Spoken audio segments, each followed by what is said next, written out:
Better late than never একটা কথা আছে। দেরি হলো কিন্তু অধিকার বেটার কর্মচারীরা পেল।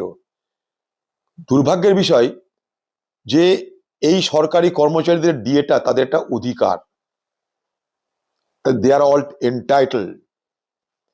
পশ্চিমবঙ্গের তৃণমূল পার্টি সরকারি কর্মচারীদের অধিকারকে তারা দিতে অস্বীকার করে। সরকারি কর্মচারীদের অধিকার থেকে বঞ্চিত করে তারা যেন তাদের ডিএর অর্থ না পায়, তার জন্যে সরকারি কোষাগার থেকে টাকা খরচ করে সুপ্রিম কোর্টে তার মোকাবিলা করা হয়, যাতে সরকারি কর্মচারী তাদের সুযোগ না পায়।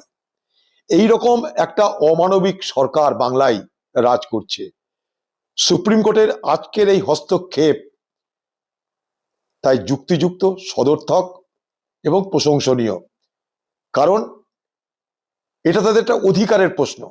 সরকারি কর্মচারীদের অধিকার সুপ্রতিষ্ঠিত হলো বাংলায়, যাদেরকে মমতা ব্যানার্জি এতদিন ধরে প্রতারিত করছিল, বঞ্চিত করছিল।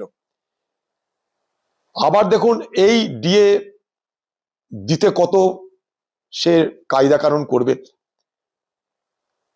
তার দলের পক্ষ থেকে বড় বড় লয়ার লাগানো হবে, হয়তো আবার চেষ্টা করা হবে। ওই দেখো, দেখলে হয়তো রিভিউ পিটিশনে মমতা ব্যানার্জি নিজে ওকালতিও করতে আসতে পারে, কাকতারুয়া উকিল। কালকে সুপ্রিম কোর্টে এসে নাটক দেখলেন একটা, যেখানে আইনি কোনো কথা নেই, সঙ্গে 4-5 জনকে নিয়ে গেছে কোটি কোটি টাকা ব্যয় করে, তাদেরকে দিয়ে না বলে নিজে বলতে গেল। লোককে দেখাতে হবে আমি কত কি পারি। সেখানে আইনি কোনো কথা নেই, সেখানে স্ট্রিট কর্নিং করছে।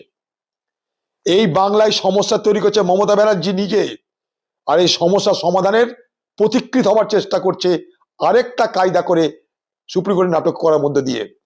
অর্থাৎ এ বলছে গৃহস্থ তোমার ঘরে চুরি হবে, চোরকে বলছে তুমি ভালো করে চুরি করো, আর গৃহস্থ বলছে তুমি সাবধান হয়ে যাও।